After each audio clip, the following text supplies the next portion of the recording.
직장 다니는 사람 중 월급 평균 사회초년생들 통장 정리를 하면서 봤을 때는 거의 150에서 230 사이? 보통 200만 원 안팎인데 밖으로 잘 가지도 않죠. 직장 평균은 여러분 아시죠? 제일 위에부터 말단까지 싹 다 모아가지고 평균 내는 거라서 굉장히 높죠. 맞아요. 저도 처음 일할 때 2,400만 원 월급이 많은 만큼 힘든 부부도 많지 않을까요? 그렇죠. 뭐 회사가 그냥 돈을 주겠어요? 우리가 받는 연봉에 거의 3, 4배 이상의 수익을 갖다 줘야 되죠. 솔직히 3, 4배도 적을 거야. 6, 7배? 7, 8배 갖다 줘야 될걸요?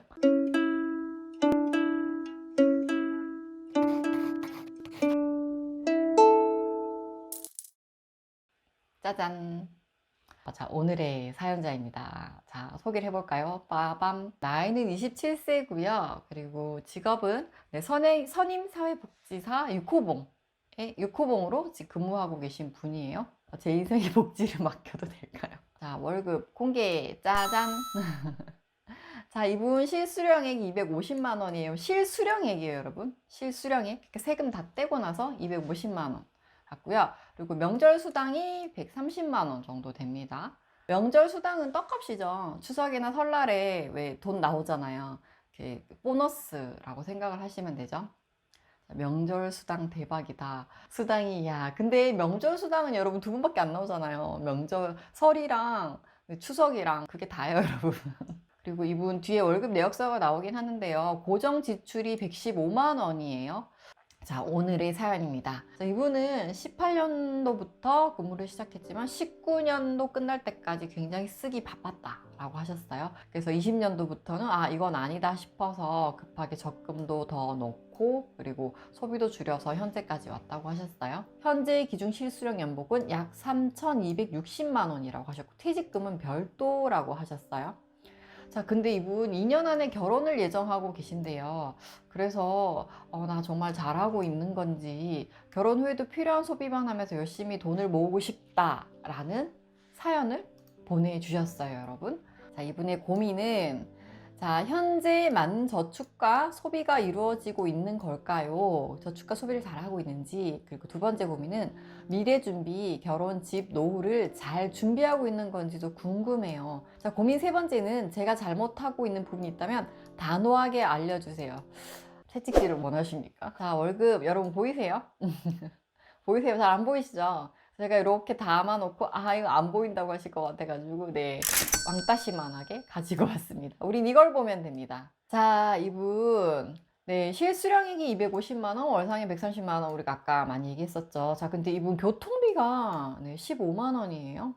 15만 원이고 차량 최근에 좀 불가피한 상황으로 27만 원이 나오고 있는데 아마 차 구입 관련이겠죠. 이분이 어떤 불가피한 상황 때문에 이걸 사셨는지 이걸 좀 여쭤보고 싶은데 참 아쉬워요. 그래서 아마 차량이 27만 원 비용이 나가는 게 있을 것 같고 뭐 캐피탈이나 뭐 카드, 자동차 오토론 이런 거겠죠. 그래서 교통비가 15만 원이 나간데 아마 이게 주유비 아닐까요, 여러분? 주유비가 가능성이 있죠. 그쵸? 한 번에 뭐 3만 원씩 넣으면 아마 5번을 넣을 것 같고 5만 원을 넣으면 아마 3번을 넣을 것 같아요. 그래서 이 정도 넣을 거면 거의 출퇴근을 해야 되지 않나요, 여러분? 이 정도 쓰는 거면은 주유를 5만 원씩 3번 넣으려면 꽤 주행거리가 된다라는 말인데 주유비일 가능성이 높다라고 하셨어요. 통신비가 10만 원이 나옵니다. 요즘 뭐 알뜰폰도 있고 뭐 여러 가지가 있죠. 그리고 좀 비용을 줄일 수 있는 게 있는데 이분은 아마 데이터 무제한으로 최고로 쓰시는 것 같아요. 10만 원이면 거의 최고 사양 아닌가요, 여러분? 거의 그 핸드폰 구입에서는 저는 최고 사양으로 알고 있거든요. 저도 이만큼 안 쓰기 때문에 저는 한 3만 원에서 한 4만 원 정도 항상 와이파이 있는 곳에서만 데이터를 켜지요. 아마 다음엔 알뜰폰으로 갈 것 같아요. 통신비는 카드 할인 받을 수 있죠. 그죠? 통신비 카드 할인 받고 하면 통신비가 아쉽다. 그죠? 10만 원이면. 다들 5만 원 안팎이다. 그죠? 저는 5만 원 안으로 쓰고 있어서 한 4만 원대 쓰고 있는데 5만 원 안팎으로 쓰시는 것 같아요. 네. 대중교통 타시는 분들 알뜰교통 카드 하세요. 네. 걸음만큼 할인인데 이거 그 카드죠. 광역 알뜰교통 카드 말씀하시는 거죠. 이거 웬만한 대도시나 큰 지역은 다 되거든요. 그래서 걸음수만큼 포인트를 쌓아줘서 할인을 해주니까 하시면 괜찮아요. 저 최신 폰인데 알뜰폰 33,000원. 네, 알뜰폰으로 최신 폰을 하면 33,000원이면 데이터나 이런 것도 굉장히 통화나 이런 게 굉장히 좀 빠방하죠. 자, SK VIP 9만 원대. 네, 롯데 텔로카드 추천. 그리고 저는 통신비 9,900원 알뜰요금제 65기가 네, 100분 100건 씁니다. 다들 잘 쓰시네요. 네, 5,000원. 네, 통신비는 대림시장할 때만 아니다. 좋아요. 굿. 자, 텔로카드 많이 쓰시네요. 자, 텔로카드, 2만 원이나 할인받아요. 근데 이거 단종됐죠, 이 카드. 자, 이분 생활비 30만 원, 네이트비 33만 원. 근데 여러분들 이거 굉장히 놀라시더라고요. 적게 나왔다라고 하시는 분도 있는데 많다. 자, 생활비랑 데이트비만 해도 3만 원이죠. 63만 원이나 돼요. 이분 아직 미혼이시잖아요. 데이트도 좋고 생활비도 좋은데, 이게 전 좀 비중이 꽤 높다라고 생각을 해요. 63만 원이면 본인이 버는 소득 대비해서 한 40% 정도 되죠. 그죠? 돈을 모으려고 하면 이 63만 원에서 솔직히 좀 줄여야 될 것 같은데, 식비가 생활비일까요? 아마 이분 따로 자취를 하시는 게 아니라 본가에 계시는 것 같아요. 본가에 계시는 것 같아요. 따로 안 그러면 월세나 이런 게 나갈 텐데 주거비가 따로 없죠, 이분. 그래서 아마 본가에 같이 있고 생활비가 여러 가지 본인 관련 쓰는 비용일 것 같아요. 그리고 먹는 데만 써도 저 정도는 나오겠죠. 그쵸? 목표가 있으니 줄일 필요는 있죠. 그죠? 맞아요. 목표가 있으니까. 정기예금 1,300만 원이면 좀 모아놨네요. 자, 근데 이 1,300만 원이 첫 해 2년은 다 썼고요. 20년, 21년을 해서 1,465만 원 정도로 모았어요. 근데 제가 이거를 계산을 한번 해봤어요. 이분이 과연 어떻게 돈을 썼나 이렇게 막 종에다가 제가 막 계산을 한번 해봤었거든요. 근데 이분이 만약에 월급을 다 모았더라면 만약 200만 원씩 초임에 200만 원씩 받았다고 가정했을 때 2년 동안 그냥 이분이 진짜 빡세게 월급을 만약에 정말 다 모았다라고 가정하면 이분 4,800만 원 모을 수 있었어요. 쓰는 게 있잖아요. 이렇게 쓰는 게 있어가지고 그거 제하고도 만약에 한 115만 원 정도를 2년 정도 모았다. 지금 쓰는 것처럼 쓰고 모았다 하면 2,700만 원 정도 모았을 거예요, 이분. 그래서 이분이 만약 돈을 진짜 쓰지 않고 정말 알뜰하게 모았었더라면 지금 이분 잔고 6,400만 원 정도 되어 있었을 수도 있어요. 근데 지금 1,300만 원이면 굉장히 괴리가 크죠. 그래서 돈을 쓸 때는 뭐 즐겁죠. 쓸 때는 즐거운데 나중에 뭔가를 하려고 할 때 정작 과거에 나는 왜 이렇게 소비를 했나라는 반성이 들게 되죠. 그래서 지금 뭐 2년 뒤에 결혼을 한다 그러면 솔직히 그렇게 많이 남지 않았거든요. 근데 1,300만 원으로 만약에 결혼 비용이나 뭐 집을 하려면 최소한 1억은 들고 있어야 되지 않을까요, 여러분? 결혼을 하려고 하면 목돈이 들어갈 곳이 굉장히 많기 때문에 이분 진짜 1억을 모을 수 있을까요? 한 2,185만 원 정도 돼요. 그리고 투자는 30만 원인데 이게 집을 사기 위한 자금인데 펀드가 아니에요, 여러분. 펀드가 아니니까 이 투자는 뭘까요? 주식일까요? 뭘까요? 하기는 해야겠고 답답한데 그래서 그냥 욜로 우선 이분 아직까지 즐기던 습성은 못 버리셨어요. 제일 처음에 여행 적금이 나온 거죠. 이게 1번으로 나와야 되는 거 아닌가요? 그래서 이분 결혼이랑 육아도 생각하고 계시는데 어쨌든 금액은 그래도 많이 넣으시니까 아직까지는 즐기는 게 조금 더 좋다라고 느껴지고 이분 결혼이랑 육아를 위해서 돈을 넣으신다고 하는데 생각보다 이게 주거비랑 이제 육아 관련 비용이 많이 들죠. 그래서 많이 모아야 돼요. 그리고 펀드나 이런 것들도 물론 복리 수익을 올리고 이제 꾸준히 장기적으로 투자하는 게 좋긴 한데 당장 지금 목돈이 필요한 상황에서는 이런 투자들의 비중은 좀 최소한으로 공부를 하면서 한다 생각 최소한으로 하고 이분은 좀 현금을 많이 준비하실 필요가 있을 것 같아요. 그러니까 돈이 나갈 일이 많잖아요. 목돈이 몽땅몽땅 나가야 되는데 만약 그 시점 돼서 돈이 부족해가지고 돈을 찾아야 되는데 이게 펀드 뭐 주식 여러 가지 묶여 있다. 자, 근데 찾는 시점에 과연 수익률이 어떻게 될까? 이게 굉장히 궁금하지 않아요, 여러분? 찾는 시점에 마이너스 나면 필요하면 마이너스가 나도 찾아야 되는 거예요, 여러분. 그런 분들 굉장히 많거든요. 그래서 투자에 너무 큰 비중을 두기보다는 그런 부분은 우선 좀 소액으로 하고 당장 현금이 필요한 걸 최대한 좀 모으시고 본인이 투자를 좀 잘하는 것 같다 하시면 조금 더 금액을 키워서 넣으시면 그걸로 복리 수익이나 여러 가지 수익을 올릴 수 있는 그런 뭐 수단이 될 수는 있겠죠. 근데 그건 본인이 판단하기가 쉽진 않을 것 같아요. 네. 왜냐하면 이게 또 시장의 흐름이란 게 있잖아요. 시장의 흐름이란 게 있는데 기존에는 잘해서 수익이 많이 났었다 하더라도 앞으로 또 어떻게 될지 모르니까 굉장히 어려운 숙제인 것 같아요. 현금 보유가 적으면 급전 필요하면 손해보고 빼게 돼 있어요. 네, 그래서 제가 항상 말씀드린 게 그거를 말씀드리는 거예요. 투자도 좋고 돈 버는 것도 다 좋지만 정작 현금이 필요할 때는 네, 현금이 최고예요, 여러분. 자, 이분 1억을 모으려면 자, 지금 7,800만 원 더 모아야 돼요, 이분. 근데 자, 이분이 만약에 2년 안에 결혼할 때까지 다 1억을 모으려면 매월 326만 원을 넣어야 합니다. 자, 그리고 이분 그러면 좀 너무 많은데 좀 줄여볼까? 3년으로 늘려보겠습니다. 자, 217만 원을 넣어야 됩니다. 월급이 250인데 217만 원 넣어야 돼요. 거의 다 넣어야 돼요. 자, 그리고 이분이 그러면 이것도 부담스러워요. 자, 4년에 걸쳐서 1억을 모으려면 163만 원을 모아야 됩니다. 자, 그리고 이것도 이도저도 아니다. 그냥 저는 1억을 지금 현재 쓰는 수준에서 모으고 싶어요 라고 하시면 다 5년 동안 모으시면 돼요. 그러니까 2년 안에 결혼을 할 계획이었는데 수정을 하면 돼요. 계획을 5년으로. 5년 뒤에 결혼할 계획이다.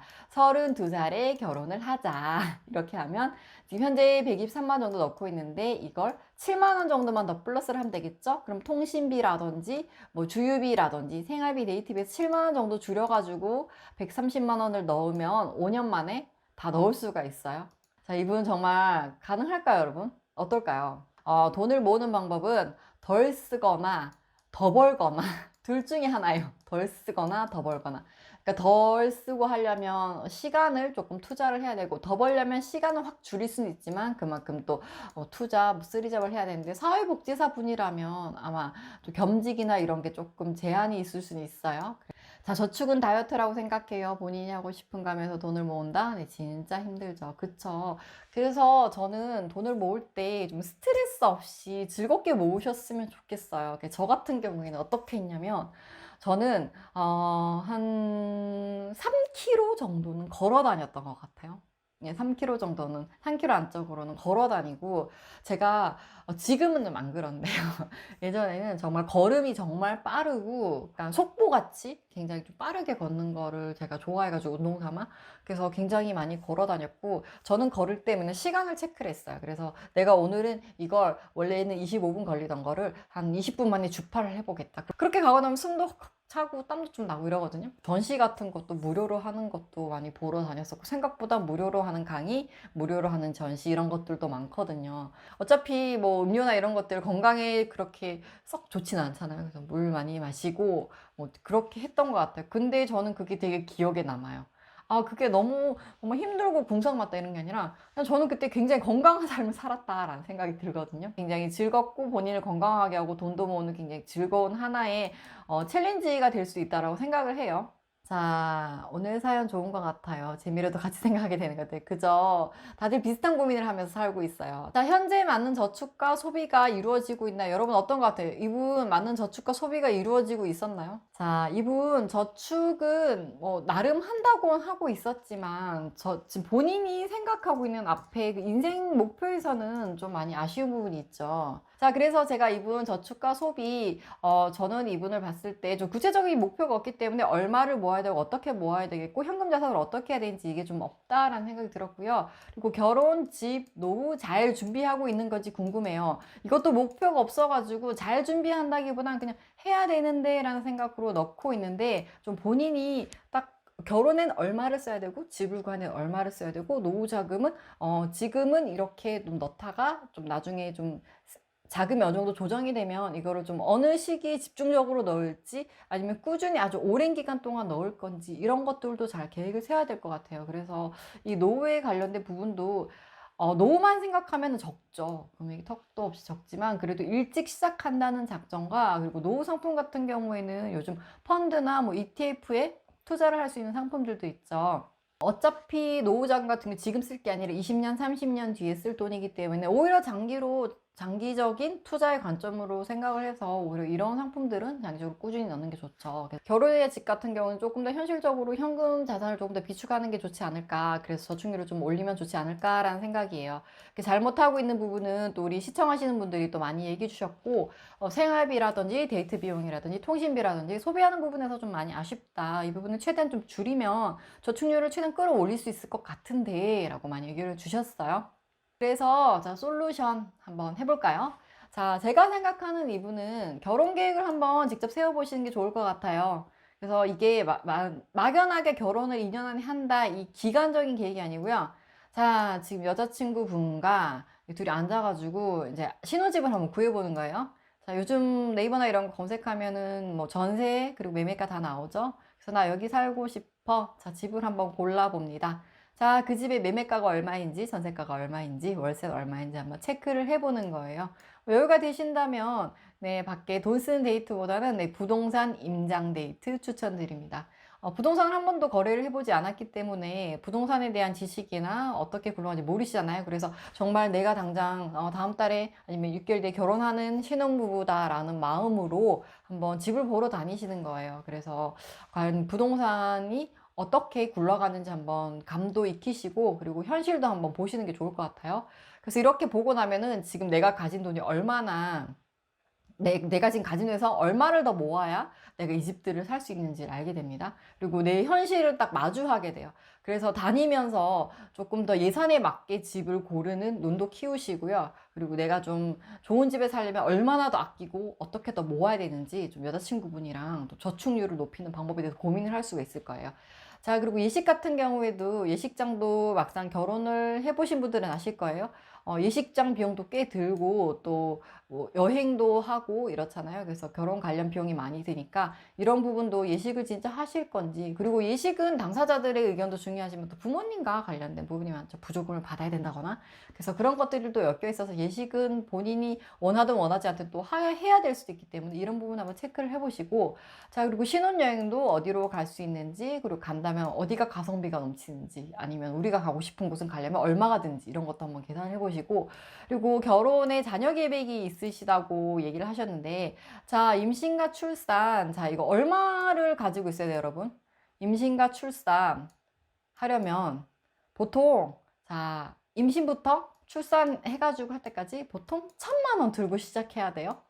한목에 1,000만 원이 든다는 게 아니라 임신하면 계속 병원 다녀야 되죠. 출산하면 뭐 제왕절개를 한다거나 자연분만 한다거나 병원비 들죠. 아기 나오면 아기용품 사야 되죠. 매월 분유값 기저귀값 들어가죠. 그리고 아기 유모차 사야 되죠. 요즘 또 워낙 또 육아템들이 많아가지고 뭐 그런 것들 하나 사면 뭐 10만 원, 20만 원 뭐 그냥 나가요. 그래서 이거를 쓴 거를 모아봤을 때 아기 하나 나오면 1,000만 원 정도 들어간다라는 비공식적인 통계가 있어요. 그래서 이 정도의 금액도 들기 때문에 결혼과는 별도로 또 드는 비용들도 한번 체크를 해보셔야 돼요. 자, 그리고 현실적인 저축 계획을 세우시는 게 중요하죠. 아까 많은 분들이 얘기하셨지만 진짜 이분 결혼하고 싶다, 모으고 싶다면 70%, 80%, 네, 본인이 생각한 저축 금액의 120% 정도까지 끌어올리셔야 최소 100%는 모을 수가 있다라고 생각하시는 게 중요할 것 같아요.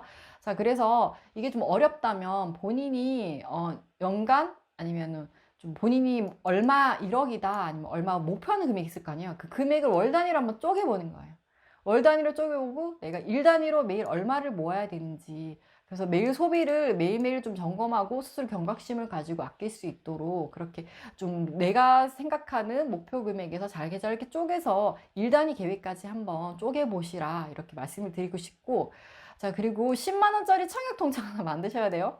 이분 청약이 없어요. 우선 청약은 집을 사기 위해서 통장 하나쯤 가지고 있는 게 좋은데, 뭐 굳이 집을 꼭 하지 않더라도 저축, 적금에서도 이율이 높은 편이에요. 그래서 청약 정도는 하나 가지고 계시는 게 좋고, 그리고 주택 정책이 어떻게 바뀔지 모르잖아요. 그래서 보통 주택 정책 같은 경우에는 무주택자, 그리고 신혼인 사람들을 많이 배려해주고 좀 많이 기회를 주려고 해요. 그래서 앞으로 주택 정책에 따라서 이런 기회가 생길 수도 있기 때문에 청약 통장은 매월 10만 원씩 그래도 2년 정도는 꼬박 넣는다라고 생각을 하고 청약 통장 하나는 무조건 만들어 두자. 이건 청약으로 꼭 집을 살 수 있다가 아니라 청약 통장 하나 정도는 있어야지 그런 기회라도 왔을 때 잡을 수 있다는 말이에요. 그래서 만에 하나 어떻게 될지 모르니까요. 이런 거는 꼭 하나 넣어 두시길 추천드리고요. 자, 그리고 투자 공부를 하는데 좀 자신에게 맞는 투자 방법을 공부하실 필요가 있어요. 자, 그래서 지금 투자 공부를 하고 뭐 주식도 조금 넣어보시고 펀드도 넣어본다고 하셨는데 투자는 여러 가지 분야가 있죠. 주식도 있을 수도 있고 뭐 부동산도 있을 수도 있고 또 여러 가지 현물도 있고 많이 있잖아요. 그런데 이분은 지금 본인에게 직접적으로 필요한 것들을 하셔야 돼요. 그래서 집과 관련된 투자 공부를 좀 하시면 좋을 것 같아요. 이렇게 집을 샀는데 기왕 살 거 입지 요건도 좋아서 집값도 오르고 또 내가 안정적으로 살 수 있는 곳이면 좋잖아요. 남들 다 오른데 내 집만 안 오르면 속상하잖아요. 그래서 부동산 공부를 좀 많이 하셨으면 좋겠고 내 집도 구하고 또 투자 효과도 누리고 그리고 부동산 같은 경우에는 공부가 좀 많이 필요한 게 하나라도 문제가 생기면 내가 굉장히 곤란한 상황이 올 수 있어요. 뭐 집을 잘못해서 뭐 집이 매매가 잘 안 되는 지역에 들어갔다 이러면 그냥 원치 않게 아주 장기적으로 그 집에 살아야 할 수도 있고 또 계약금을 잘못 넣다가 계약금을 날리는 상황이 생길 수도 있고 그렇기 때문에 부동산은 많은 공부가 필요해요. 그래서 부동산 공부를 좀 많이 해보셨으면 좋겠다. 내 집 마련하는 그런 목표와 함께 그러면 좀 아주 머리 쏙쏙 들어올 거예요. 그래서 투자 공부를 좀 많이 하시고 또 자신에게 맞는 투자 방법도 발견할 수 있도록 여러 가지 공부를 좀 해보시면 참 좋을 것 같다라는 생각이 들어요. 자, 정말 현실적인 솔루션이죠. 그쵸? 그래서 뭐 돈을 모으는 것도 좋고 하지만 내가 각성을 해야 되죠. 내가 이거 왜 해야 되나? 이걸 왜 해야 되나가 구체적으로 없으면 현타가 세게 옵니다, 여러분. 처음부터 아예 그냥 현타를 세게 맞고 시작하는 게 나아요, 여러분. 정신이 번쩍 들어서 그냥 뭐 120%나 150%로 설정을 해서도 할 수 있는 거죠. 자, 오늘 솔루션 갑니다. 자, 청포도가 샤인 머스킷이 되는 그날까지.